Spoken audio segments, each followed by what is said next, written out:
Yes, on lâche pas, on est rendu à la 5e vidéo sur 6 pour se préparer à un examen de technique de dérivation. Lâchez pas votre bon travail, continuez à faire des exercices. C'est ce qui va le mieux vous préparer. Aujourd'hui, qu'est-ce qu'on fait? On s'attaque à une dérivée avec un ln dedans. On va voir qu'on peut utiliser les propriétés des logs pour être capable de simplifier nos dérivées. Donc, encore une fois, avant de regarder la vidéo, je vous encourage fortement à essayer la dérivée chez vous. Et après, on regarde la correction, on va voir si vous avez bien fait ça. Donc, ici, quand vous avez un log ou un ln en commençant, on va utiliser la petite propriété suivante, qui est une propriété des logs, qui est si j'ai le ln de m sur n, ben, je peux dire que c'est le ln de m moins le ln de n. Et ça, qu'est-ce que ça fait quand on fait ça? Ben, on transforme une règle du quotient en une soustraction, ce qui est beaucoup plus facile. Donc, c'est ce que je vais faire en premier.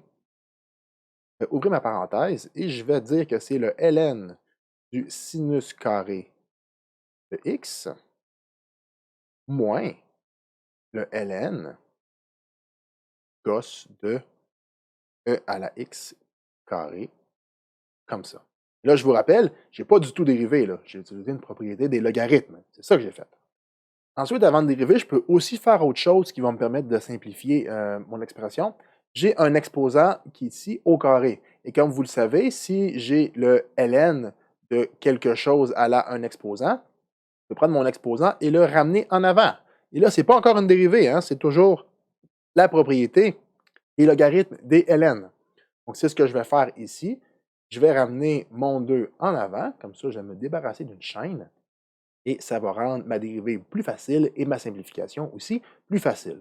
Donc, ce sont des bons petits trucs qu'on peut appliquer quand on travaille avec des logs ou des ln. Ça permet de drôlement simplifier nos dérivées et nos simplifications. Là, on est prêt à dériver. Donc voilà, il manque une petite parenthèse ici. C'est beaucoup mieux.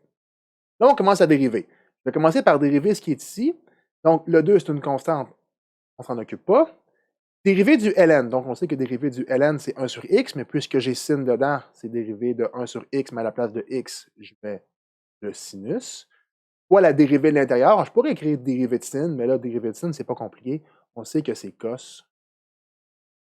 Voilà. Maintenant, ici, même chose, dérivée de ln, c'est 1 sur x, mais là, vu que j'ai cos dedans, ça va me faire dériver de 1 sur, au lieu de mettre x, je vais mettre le cos de e à la x carré comme ça. Et là, vu que j'ai une chaîne, je pourrais encore tout de suite écrire la dérivée du cos qui est moins sin, mais puisque j'ai une chaîne, je vais prendre un petit peu plus mon temps que l'autre, c'est-à-dire je vais prendre le temps d'écrire cos de e à la x carré comme ça, prime. Voilà. Maintenant, on va aller faire la petite dérivée qui est ici. Donc, comme à l'habitude, on fait un petit peu de réécriture comme ça. Et moins, je vais réécrire encore une fois le petit morceau qui est ici, cos e à la x carré. Maintenant, ici, j'ai le x carré qui est dans le e qui est dans le cos, l'arbre qui est dans ses feuilles. OK, je m'excuse, pas drôle. Donc, puisque c'est une chaîne, on va commencer par la fonction qui est le plus à l'extérieur, c'est-à-dire ici, le cos. Dérivé de cos, on le sait, ça fait moins sin. Mais ce que je vais mettre à l'intérieur, ce n'est pas x. Ce que je vais mettre à l'intérieur, c'est ce qu'il y avait dans mon cos, c'est-à-dire mon e à la x carré, fois dérivé de l'intérieur. Vu que c'est une chaîne, souvent les chaînes, c'est pratique d'aller un petit peu plus vite. Donc, au lieu d'écrire le e à la x carré prime, je vais tout de suite faire la nouvelle dérivée. C'est-à-dire, je vais enlever mon prime comme ça. Et vous le savez, dérivé de e à la x, ça fait e à la x, mais puisque j'ai x carré à l'intérieur, ce que je mets à la place, c'est x carré. Donc, grosso modo, la dérivée, c'est ça. Mais je dois aussi faire fois dérivée de l'intérieur, donc fois dérivée de x carré, qui est de 2x comme ça. Voilà. Donc là, on a officiellement fini de dériver. Il reste à simplifier.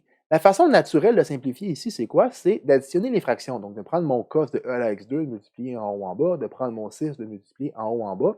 Mais il y a une façon ici d'aller beaucoup plus vite. Je m'explique, on va être capable de contourner l'addition de fractions en utilisant les propriétés des trigos. Je m'explique? On le sait, cos sur sin, par définition, ça vaut cotan. La définition du cotan, donc je vais l'écrire à côté ici.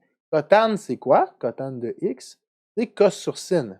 À la place d'additionner mes fractions, ce que je vais faire, je vais prendre mon cos sur sin et je vais le changer en cotan. Donc, ça va me donner 2 cotan.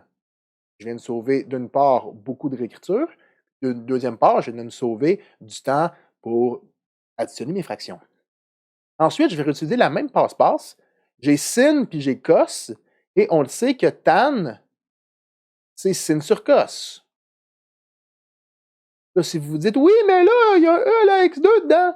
OK, ben, tan de E à la x2, ben, c'est sin de E à la x2 sur cos de E à la x2, comme ça.